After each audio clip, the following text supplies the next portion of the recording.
Assalamualaikum warahmatullahi wabarakatuh.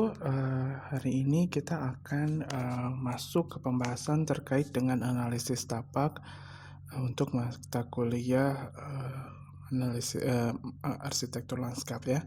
Nah, di lembar pertama ini kita sudah lihat ya bahwa ada beberapa tahapan dalam sebuah proses perancangan tapak, perancangan desain lanskap gitu ya. Nah, di sini biasanya kita mulai dengan commission ya. Ini berdasarkan oleh Simons ya. Simons membaginya dalam beberapa tahapan. Kemudian ada research yang termasuk juga di dalamnya nanti ada analisis, sintesis, pembangunan operasi gitu ya. Nah, hari ini kita akan lebih fokus pada bagian terkait dengan analisis ini ya, analisis tapak. Kenapa analisis tapak ini menjadi penting ya? Nanti kita lihat ada beberapa alasannya. Karena nanti ini akan menentukan kualitas dari rancangan desain kita. Di analisis tapak ini kita melihat kualitas dari lanskap gitu ya, kemudian juga pertimbangan-pertimbangan lainnya sehingga nantinya kita bisa masuk ke tahap desain gitu. Next, kita masuk ke lihat apa sih sebenarnya analisis tapak ini ya. Nah, analisis tapak bisa diartikan sebagai pemahaman kualitas dan karakter lanskap untuk perencanaan dan desain, baik di perencanaan lanskap ataupun desain lanskap ya. Kemudian analisis tapak juga bisa diartikan sebagai riset atau penelitian tapak untuk menentukan perlakuan terhadap tapak.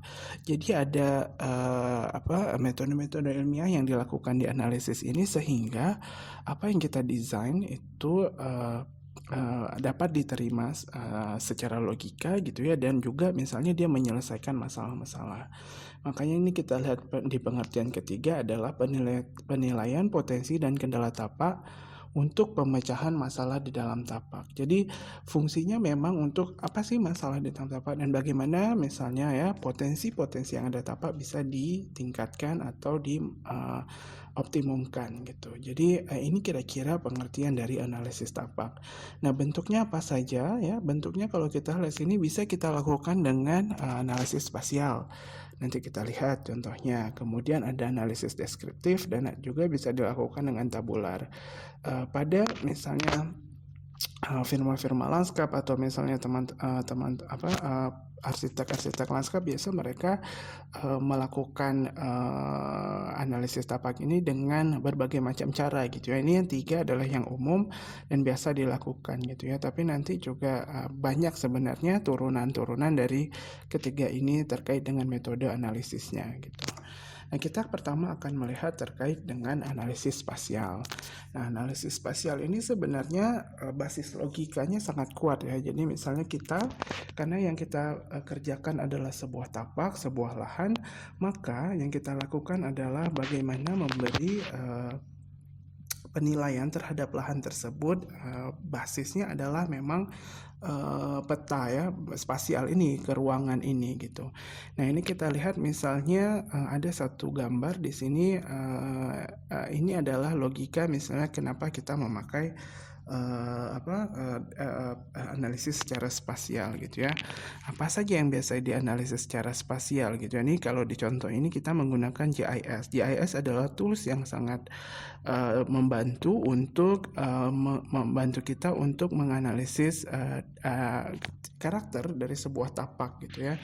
Nah, misalnya ini dilihat gambar di sebelah kiri ini ada beberapa peta yang di overlay ya. Pertama misalnya kita lihat ada peta ketinggian atau elevasi. Kemudian ada peta air kita. Jadi ini basisnya adalah peta-peta ini yang kemudian nanti di overlay dan dibobotkan sehingga kita dapat keputusan gitu ya, dapat sintesisnya apa gitu. Kemudian kita ngumpulin misalnya data spasial tentang transportasi. Kemudian ada tanah, geologi ya, kepemilikan, site data dan beberapa foto gitu. Jadi ini peta ini nanti di overlay untuk mendapatkan sintesis dari sesuatu yang kita inginkan. Secara mudah misalnya seperti ini. Contohnya kamu pengen membuat kita lihat di lembar selanjutnya contohnya lebih baik. Misalnya kamu mau menentukan ya di mana sebenarnya tempat yang baik untuk kamu punya suatu lahan gitu, kamu ingin menentukan di mana tempat yang baik untuk misalnya membangun rumah, kemudian di mana bagian yang harus dikonservasi. Nah, yang kamu lakukan adalah mengumpulkan peta-peta tadi gitu ya, diberi bobot ya gitu. Misalnya kamu punya satu tujuan, kamu pengen mencari tempat yang misalnya suitable atau cocok untuk dijadikan misalnya pembangunan gitu ya, perumahan gitu. Nah, kamu punya lahan yang luas dan misalnya berkontur gitu ya, berbukit-bukit gitu. Tapi kamu pengen tahu nih, di mana yang paling cocok untuk melakukan pembangunan misalnya pusat perumahannya gitu.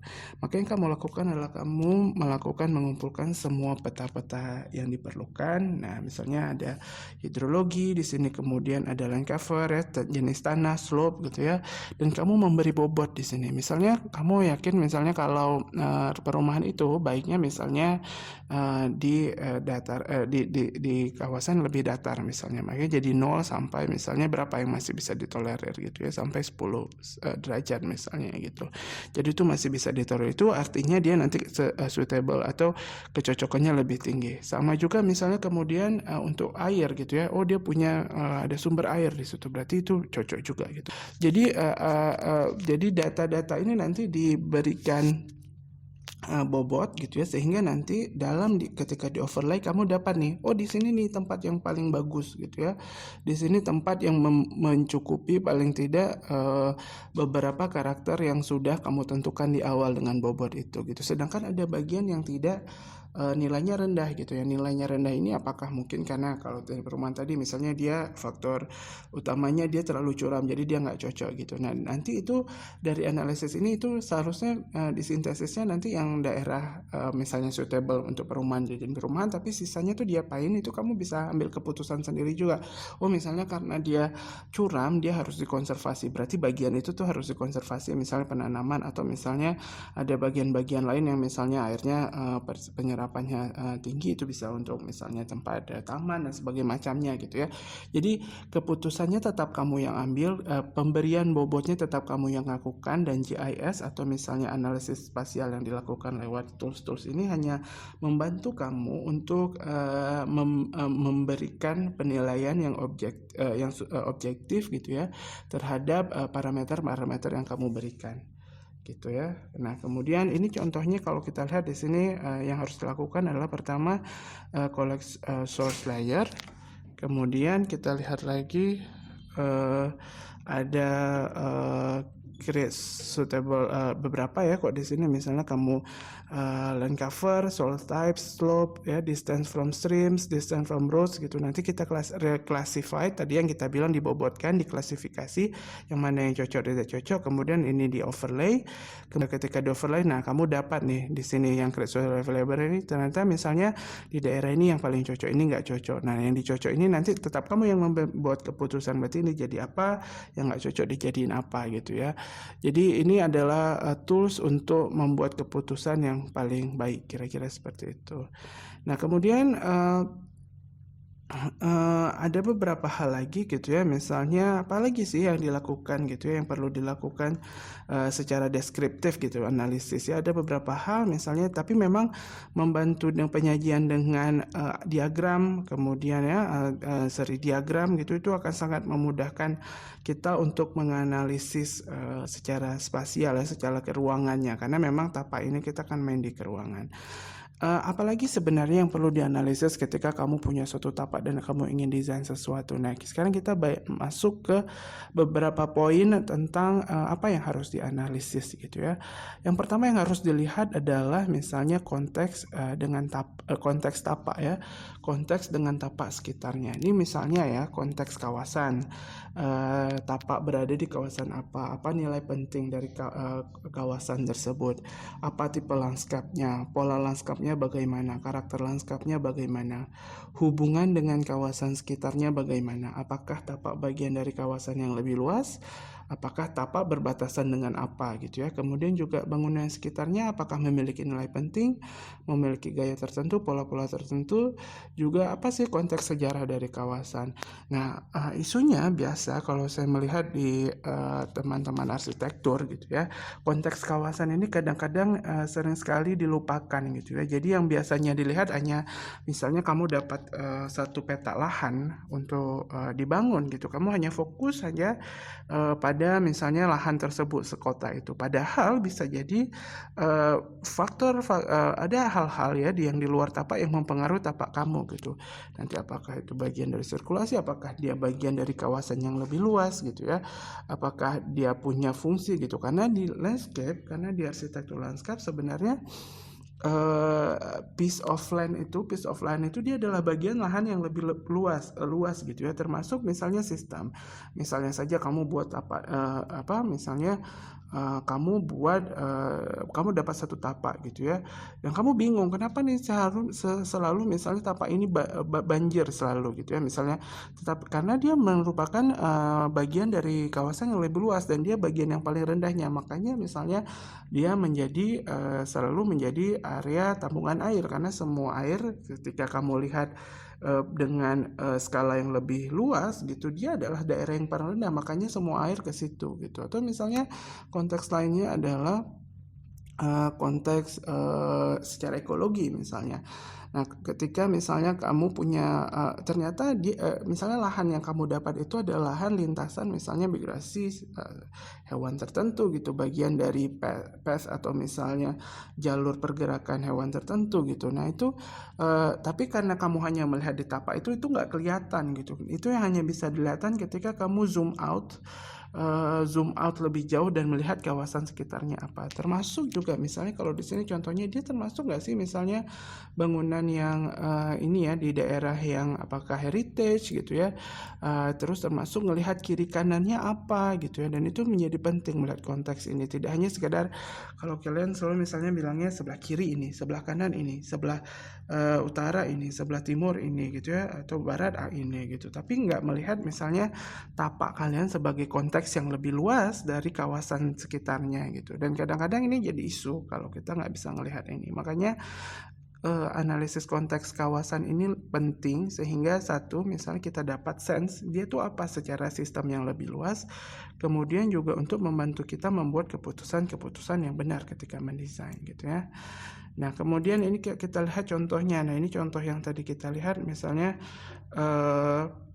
ini contohnya misalnya untuk menentukan ini tapak kamu, tapi bagaimana hubungannya dengan tapak-tapak lain yang punya misalnya keterhubungan. Kalau di sini contohnya jarak dan waktu tempuh antar tapak dengan lokasi-lokasi yang berhubungan gitu ya. Misalnya contohnya sejauh mana dia misalnya dengan, kalau ini contohnya misal kota ya, apa-apa yang bisa yang berhubungan itu, misalnya kamu mau buat museum, sebuah museum gitu, dan bagaimana dia menjadi jaringan gitu. Apalagi nanti pasti hubungannya kalau kita udah bicara sini desain kawasan gitu ya, bagaimana misalnya ketika kamu punya satu khusus tema tertentu, desain tertentu, dan misalnya museum gitu ya, dan bagaimana misalnya berhubungan dengan museum-museum lainnya gitu kalau perlu gitu ya, dan apalagi misalnya secara ekologi bagaimana dia berhubungan dengan kawasan sekitarnya gitu, itu menjadi penting.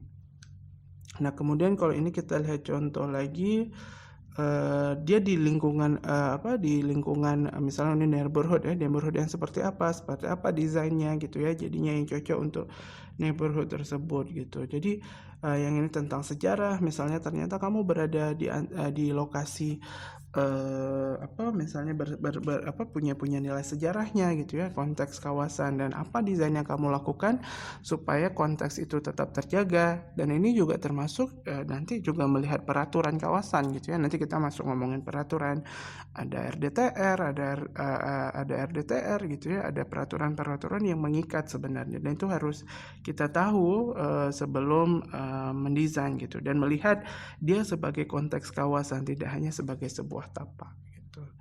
Nah, itu contohnya. Kemudian kalau kita lihat lagi ini contohnya tadi ya, tentang misalnya rumah kamu stylenya di sekitarnya apa gitu ya, dan bagaimana membuat signifikansi dari misalnya kawasan heritage ini tidak hilang gitu ya. Ada apa aja juga misalnya, termasuk juga view ya, keistimewaan di luar tapak apa saja itu. Kamu bisa lihat misalnya, oh di sebelah sini misalnya kamu view-nya bagus gitu. Itu kan bagian dari di luar tapak ya. Bagaimana menganalisis tapak kamu tapi untuk elemen-elemen yang ada di sekitarnya atau di luarnya. Karena bisa jadi misalnya kamu punya view walaupun itu bukan di tapak kamu bisa manfaatkan untuk kualitas dari tapak kamu gitu. Kita bisa ada istilahnya misalnya borrowing view gitu ya, atau misalnya meminjam view dari tempat lain. Itu di luar, tapi ketika kita punya analisis bahwa dia ada potensi view ini, maka kita buka view-nya ke sana gitu. Dan itu artinya kita memanfaatkan. Dan itu merupakan hasil dari kesensitifan kita pada sesuatu yang tidak hanya berada di dalam tapak, tapi juga berada di sekitar tapaknya.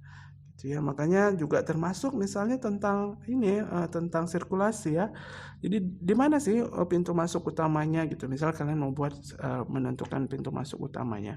Jadi kita harus tahu juga misalnya sistem di kawasan itu, sistem sirkulasi di kawasan, sehingga kita bisa menetapkan misalnya pintu masuk yang tepat gitu ya. Jangan misalnya cuma dilihat di dalam, oh ini bagusnya karena rumahnya arahnya sini berarti pintunya di sini. Tapi ternyata secara misalnya teknikal gitu ya, di secara kawasan ternyata pintunya tuh nggak bagus di area situ, atau misalnya dia tidak punya akses terhadap pintunya ke situ ya, atau punya tantangan-tantangan lain. Jadi analisis di luar tapak juga menjadi penting. Nah, bagian kedua adalah ini analisis biofisik ya. Bio dan fisik itu ada unsur dari bionya, kehidupannya, dan juga fisik ya, lingkungannya. Apa saja yang biasa kita lakukan di sini dalam analisis ini? Apa yang perlu kita ketahui gitu ya? Yang pertama misalnya, apakah terdapat keistimewaan fisik alamiah dari tapak yang kita punya?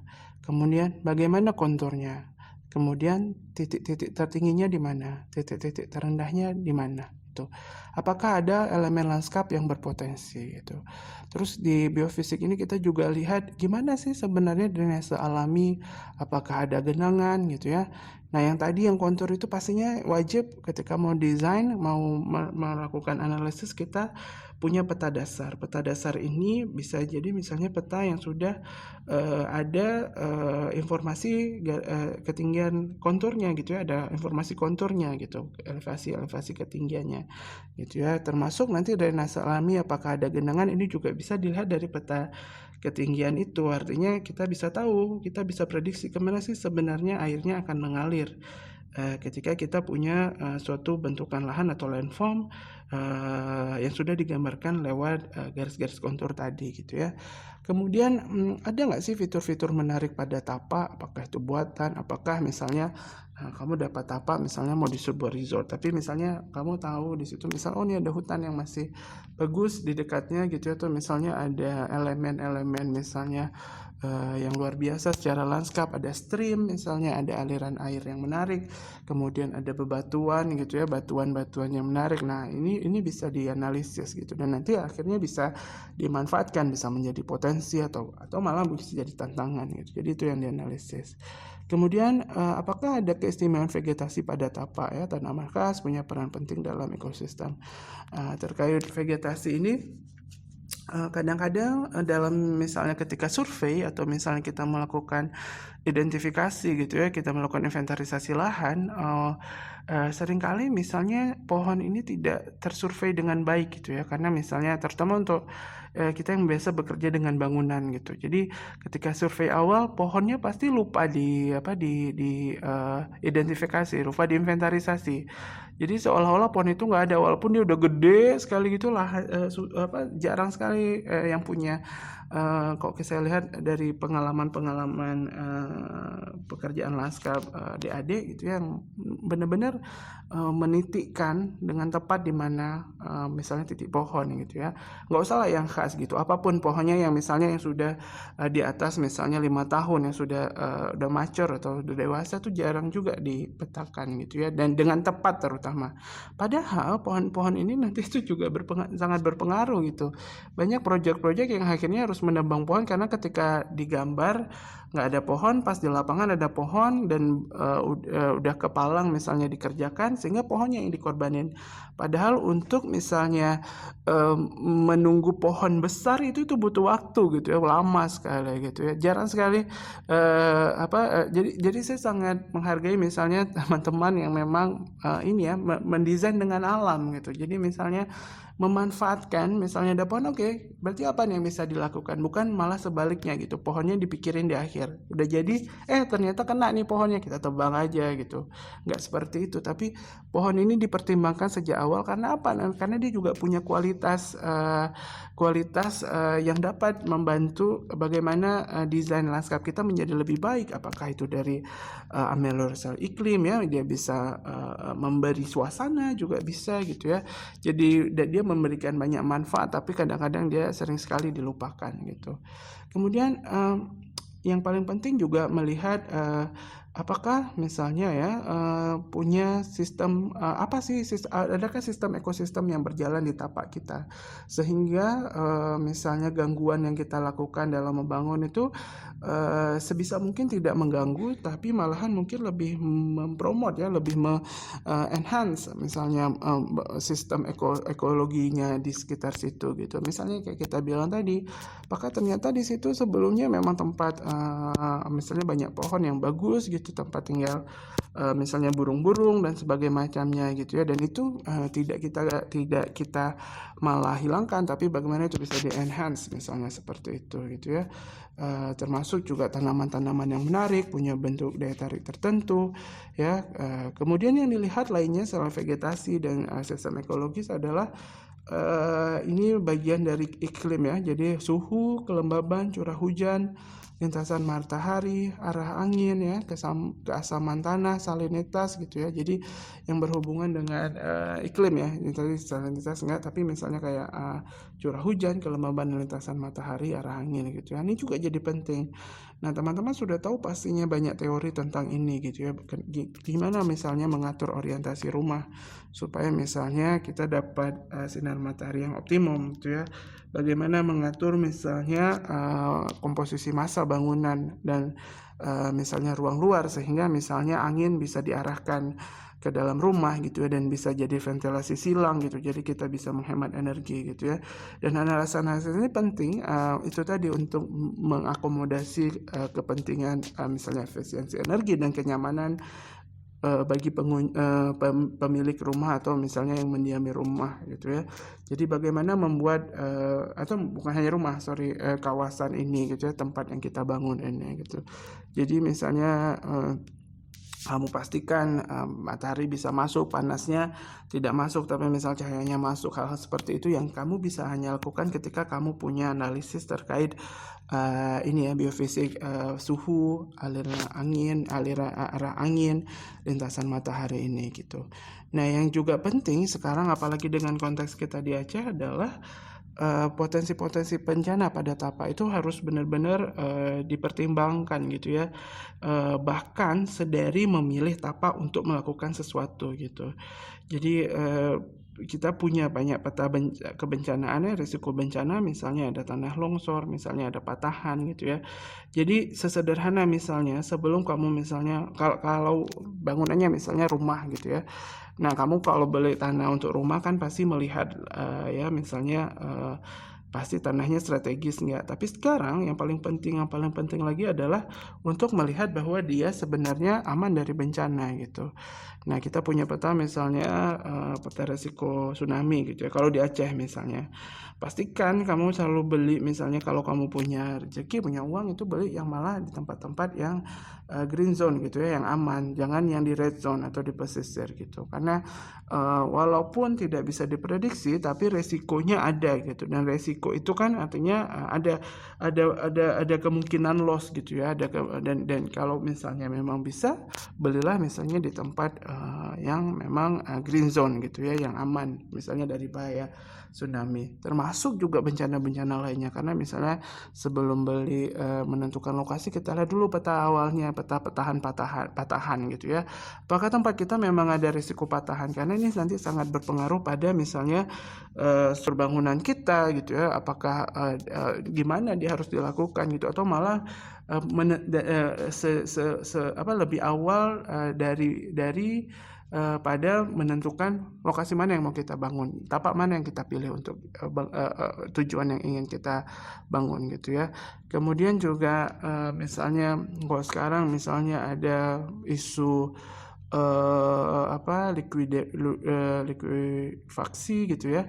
Jadi sebenarnya kalau kamu lihat di data-data BNPB atau misalnya Badan Nasional Penanggulangan Bencana gitu ya, itu udah banyak sekali dan penelitian yang mengeluarkan atau mempublish peta-peta terkait risiko bencana ini. Jadi sebisa mungkin kita memperhatikan ini, kalau bisa dihindari tempat yang tidak yang bahaya ini. Yang kedua adalah kalau kita sudah tahu ada potensinya, apa yang bisa dilakukan secara desain nantinya gitu, apa yang adaptasi yang bisa dilakukan secara desain. Saya kira seperti itu. Nah, ini kita lihat di sini peta kontur ya. Mudah-mudahan semuanya sudah mengerti konsep dari peta kontur ini gitu ya, apa maksud setiap garisnya, apa maksud dari garis-garis ini, angka-angka ini ya. Nah, misalnya ini 70, 75, 80, 85 ini artinya berarti dia yang lebih rendah di mana? Yang di 70 ini ya. Ini artinya dia kayak lembah, artinya ya dia menurun di tengah gitu ya. Nah, ini kemampuan membaca peta kontur ini menjadi penting, dan nanti hubungannya misalnya tentang air, kemana air bergerak gitu ya, kemana yang lebih datar. Nah, hal-hal seperti itu menjadi penting untuk kita ketahui, termasuk nanti untuk rencana misalnya butuh nggak kita misalnya cut and fill gitu ya. Apakah kita butuh cut and fill atau enggak gitu ya misalnya. Nah, ini peta bentuk lainnya ketika kita juga bisa pakai peta kelandaian ya. Ada di sini dibilang 5%, 7% itu artinya apa? 5% berarti kan 5/100, berarti tingginya 5, kemudian secara horizontalnya itu 100, segitulah kemiringannya, kelandaiannya ya. Sama juga 7%, 10% itu artinya gitu. Kalau 10% berarti tingginya 10, horizontalnya atau datarnya itu 100. Jadi ketika kemiringannya ditarik, itulah kemiringan, artinya 10%. Gitu ya. Ini cara lain untuk menggambarkan tadi ya, kemiringan lahan gitu. Nah, datar berarti sekitar 0 sampai 2, 0 sampai 1 gitu. Nah, ini juga menjadi penting untuk melihat di mana titik tertingginya, apakah ada keistimewaan di lahan utamanya. Fungsinya adalah itu tadi, dengan ketika kita tahu ini, nanti ketika kita punya analisis ini, kita tahu apa yang harus dilakukan di situ gitu. Jadi keputusannya sama kita, tapi tetap misalnya menganalisis dari tapak yang ada gitu. Nah, ini yang kita bilang tadi, bagaimana aliran alami drainase permukaan bisa kita lihat dari peta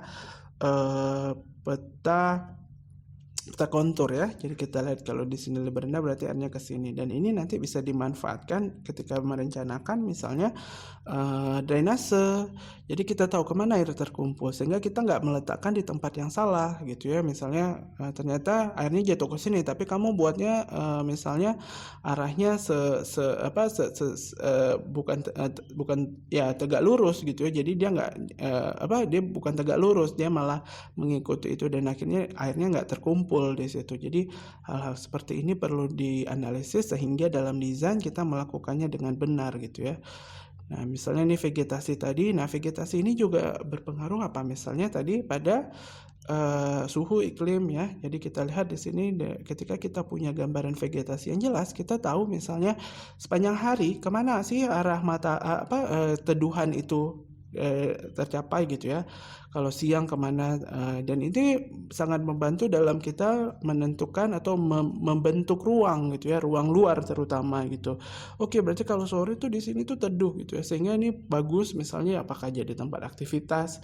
Kalau siang ini bagus di mana, jadi keputusan kita ambil ketika kita menganalisis ini tadi ya.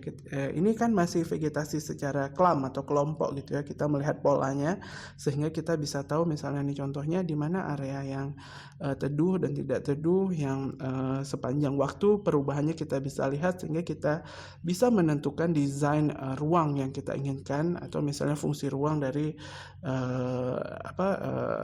tapak ini gitu ya. Nah, ini juga sama tadi tentang pola matahari bayangan gitu. Jadi melihat yang mana sih sebenarnya yang misalnya yang terang dan gelap itu ya sepanjang hari, di mana misalnya mataharinya menutup atau misalnya terbuka gitu. Jadi misalnya ini juga bisa tadi yang kita bilang untuk menentukan itu tadi pembentukan ruang ya, membantu kita dalam memutuskan ruang-ruang yang ingin kita buat gitu. Nah, ini contoh analisis matahari yang kita bilang tadi gitu ya. Nah, ini jangan lagi misalnya cuma dibilang matahari terbit di timur, tenggelam di barat gitu ya. Tapi apa sih implikasinya ketika itu terjadi? Artinya ada pembayangan di situ kan. Nah, ini misalnya dianalisis ketika jam segini, oh berarti pembayangannya seperti ini. Nah, ini contohnya di negara 4 musim memang. Kok di negara kita lebih stabil, jadi lebih mudah ya. Kalau di negara 4 musim nanti ada misalnya winter solstice, summer solstice gitu, yang kemiringan mataharinya berbeda, dan mereka harus mempertimbangkan semua itu untuk misalnya apakah itu terkait dengan orientasi bangunan gitu ya, pengaturan massa bangunan, sehingga menciptakan ruang-ruang yang sesuai dengan fungsinya gitu ya. Jadi misalnya oh ini harus teduh, oh ini enggak gitu. Mereka pertimbangannya dari misalnya itu. Termasuk juga di sini kita tahu dari mana sih arah angin gitu ya, summer wind. Nah, ini misalnya winter wind ini dua ya, kalau di luar negeri ada winter wind, summer wind. Nah, winter wind ini biasanya sangat dingin, makanya biasanya oh berarti kok winter wind ini mereka malah pengen misalnya anginnya nggak terlalu masuk gitu ya. Ada misalnya apakah dilakukan nanti secara desain ada screen angin gitu ya. Kemudian malah ingin misalnya kalau ketika musim panas pengen ada angin nih gitu ya. Dan apa yang dilakukan? Berarti yang dilakukan adalah bagaimana si angin dari summer wind ini bisa masuk ke dalam tapak gitu ya. Artinya nggak boleh diblok, atau misalnya juga kita buat lorong-lorong angin sehingga memastikan tapak kita semuanya teraliri angin dengan baik, tidak ada misalnya angin yang terblok gitu ya, atau nggak bisa masuk tapak gitu. Nah, ini contoh secara visualisasi bagaimana misalnya analisis matahari ya, yang mana yang terang, di mana nanti misalnya yang punya pembayangan gitu ya. Nah, ini sekarang dengan model-model 3 dimensi ini sangat mudah dilakukan. Visualisasinya simulasinya sangat mudah ya, kita bisa geser-geser dan kita bisa melihat bagaimana di kenyataannya nantinya, dan itu akan sangat membantu kita tadi saya bilang dalam membuat keputusan ya, apakah itu fungsi ruang dan sebagainya. Ini sama juga terkait dengan matahari gitu ya. Nah, kok di sini malah misalnya contoh di sini arah matahari ini nanti misalnya yang dicontoh di atas, kok kita lihat program plus microclimate, dia bisa menentukan nanti misalnya oke, berarti daerah ini lebih shady ya, dan shady itu berarti saya mau buat kegiatannya apa aja di daerah shady ini. Jadi dia hubungkan antara program dan microclimate. Kalau di bawahnya juga seperti itu, kita lihat juga misalnya ini tentang geologinya ya, analisis geologinya dan hubungannya nanti apa sih yang akan dibangun di situ gitu ya. Jadi misalnya untuk area-area yang tidak aman misalnya dibangun misalnya di konservasi gitu, sedangkan daerah-daerah yang aman itu yang memang bisa dengan bangunan dan sebagainya macamnya gitu. Nah, yang selanjutnya yang perlu dianalisis adalah peraturan atau legal. Karena bagaimanapun ketika kita punya sepeta bidang tapak gitu ya, atau lahan gitu ya, nah dia tuh udah terikat dengan peraturan-peraturan di kawasan tersebut, atau ya kita bilang di daerah tersebut gitu ya. Nah, ini contohnya ada RT RW ya, ada RDTR, KDB, KDH, KLB, GSB. Mudah-mudahan sudah pada pernah mendengar semuanya ya. RT RW ada rencana tata ruang wilayah. Tata ruang wilayah itu sudah ada sebenarnya. Zona yang kita buat itu sebenarnya tapak kita berada di zona apa tuh udah ada, dan udah ada peraturan di situ ya. Misalnya Ini contohnya, oh ternyata kamu punya tapak ya di pinggir sungai misalnya gitu. Tapi di pinggir sungai, ini kan contohnya pinggir sungai ya, di sempadan sungai. Ternyata ada peraturannya, kamu nggak boleh misalnya apa nih? Misalnya nggak boleh ada namanya sempadan sungai yang harus selalu misalnya nggak bisa jadi milik umum, nggak bisa menjadi milik pribadi, dia itu publik gitu ya.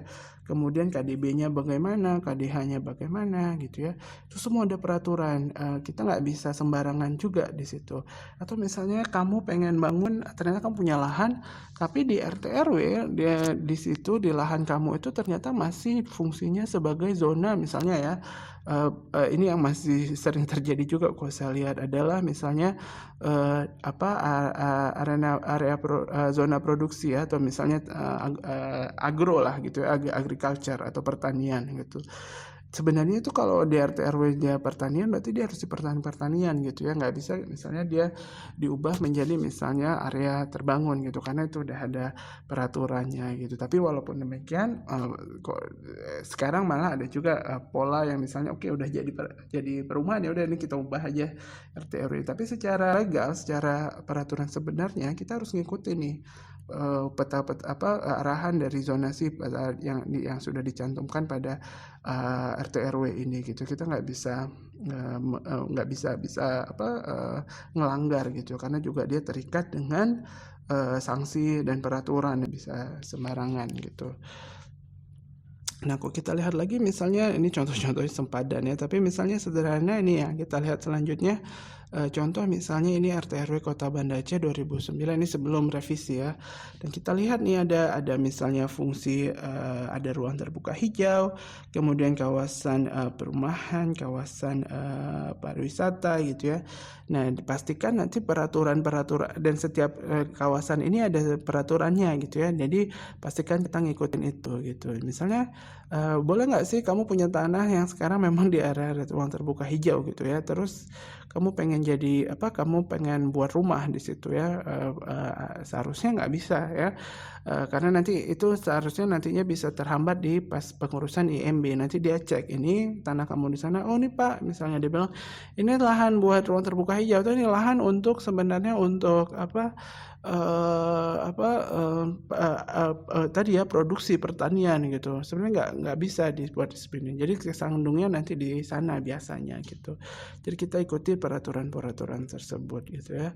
Termasuk juga nanti ada rencana detail tata ruang, tuh lebih detail lagi menentukan misalnya itu tadi KDB, KLH, KDB ya, koefisien dasar bangunan, koefisien dasar hijauan gitu, dan itu semua harus kita lihat gitu ya ketika kita mau kita analisis apa, sehingga pas desain kita sudah sesuai dengan aturan-aturan tersebut. Nah, kemudian apalagi sih yang harus dianalisis gitu ya, yang mungkin dianalisis. Yang mungkin lagi adalah ini saya bilangnya sense ya, panca indera. Jadi ini terkait misalnya ini lebih ke desain pada akhirnya gitu ya. Misalnya apakah terdapat view yang baik, apakah dia punya akses, punya vista gitu ya, dari dalam keluar tapak atau dari luar tapak ke dalam tapak. Ada view yang perlu ditonjolkan kah? View yang perlu ditutup gitu ya. Nah, itu masalah visual ya, view ini. Kemudian dari segi bising ya, apakah ada yang perlu direduksi, apakah ada bising di sekitarnya gitu ya.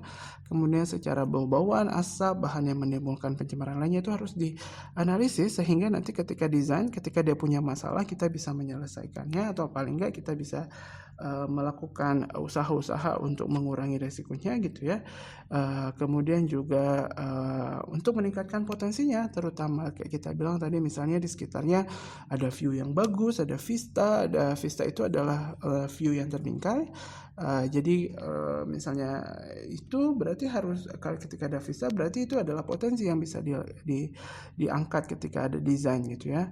Kemudian yang perlu dilihat lagi misalnya suasana kawasan, perubahan pada saat siang dan malam gitu ya.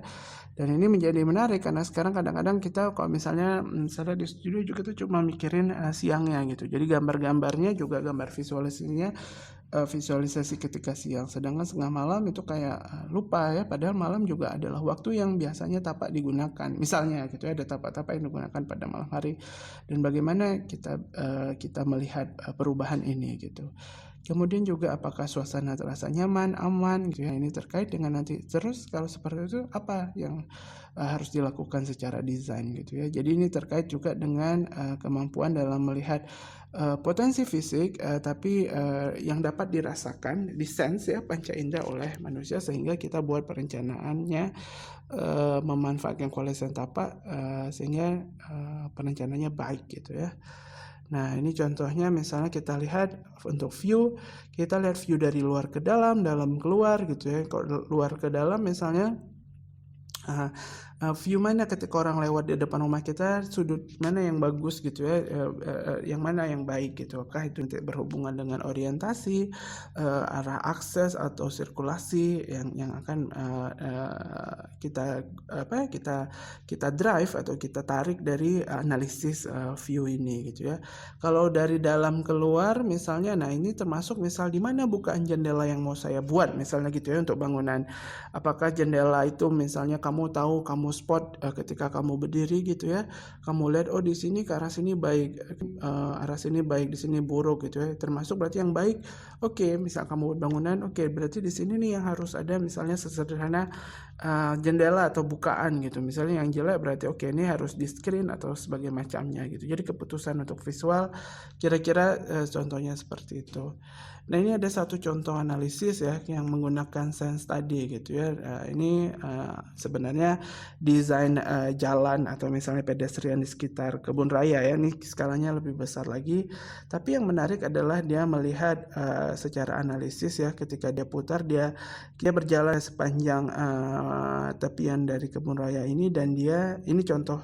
Ini salah satu teman saya punya analisis gitu, dia melihat sebenarnya apa sih potensi dari 5 sense ini yang ditawarkan ya sepanjang pedestrian sekitar kebun raya gitu, sehingga nanti dia bisa memutuskan pedestrian seperti apa yang baik untuk setiap segmennya gitu ya, segmen pedestrian itu. Ini juga jadi analisis yang menarik untuk dilakukan gitu.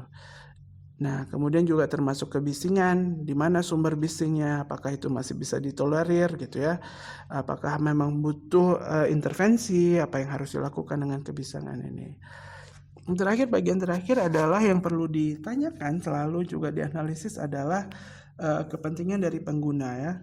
Jadi kamu harus tahu misalnya siapa sih yang akan menggunakan tapak gitu, apa kegiatan yang biasa dilakukan di tapak, atau apa harapannya gitu, apa kegiatan yang diharapkan dilakukan di dalam tapak gitu, apa harapan jalur-jalur yang dipakai pengguna di dalamnya gitu. Itu artinya orientasi pengguna menjadi penting karena pastinya pengguna ini yang akan mempunyai pengalaman dengan tapak kita gitu ya, sehingga view mereka, pandangan mereka, perspektif mereka menjadi penting gitu. Kebiasaannya itu biasa dicatat dengan pengamatan misalnya, metodenya dengan dengan wawancara juga seperti itu ya.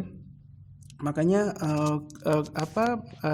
walaupun kita punya kemampuan desain gitu ya, komunikasi dengan klien atau misalnya dengan pemilik tapak atau pengguna tapak itu menjadi penting ya, penting untuk dilakukan sehingga desain kita nyaman, aman gitu ya buat orang lain juga gitu.